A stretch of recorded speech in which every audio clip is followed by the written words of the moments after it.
All right, so number 2 is really the same thing as number 1. The only difference is we're changing characters here. Now we're talking about Jordana, and we're dealing with a little bit different numbers because her savings account looks a little bit different than Jesus's above her.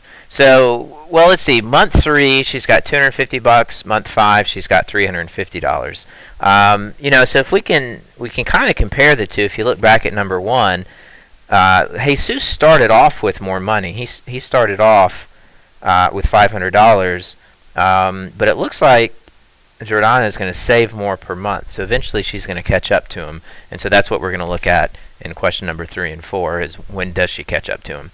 But let's figure out how much she's saving. So we want to know two things. We want to know what did she start off with, what did she open the account with, and then how much is she saving per month. So again, we're going to take our 2 points. We got 3, 250, and then we've got 5, 350. So again, using our same formula for slope, y2 minus y1, x2 minus x1. And if you look at that and think, maybe that's kind of difficult to remember that formula, just remember that slope represents the change in y over the change in x. So on the top, we're just comparing how did the y change over how did the x change.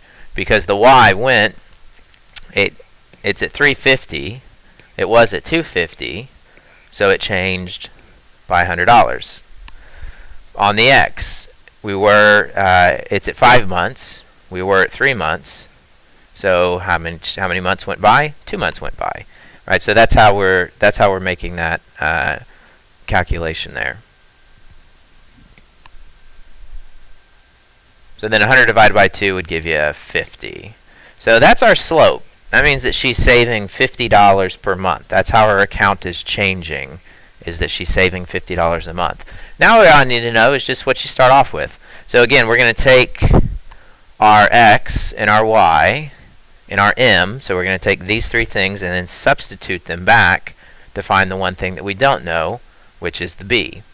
So my y is going to be 250, and I'm just going to substitute this in right underneath here. So my y is going to be 250 equals m, which my m is 50, times x, which is 3. And I should note here, by the way, it doesn't matter which pair you pick. You just can't mix and match. So if I picked the y from this pair, I have to use the x from that pair. So what I could not do is I couldn't say, let's say, use 350 and then use 3. So you can't mix and match. You just have to stick with the same pair. And then that's plus b. Well, if I counted back $50 for 3 months, right, that would be $150. And then so 150 minus 250 would give you 100. So we get b is equal to 100. So when we go to write our interpretation, what we need to say there is that her account started with $100 and then went up by $50 per month. So our equation would be y equals 50x plus 100. So that would be our answer for the first part.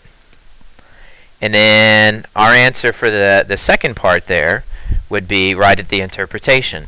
Well, again, the y-intercept is the starting point. So we could say that Jordana opened her account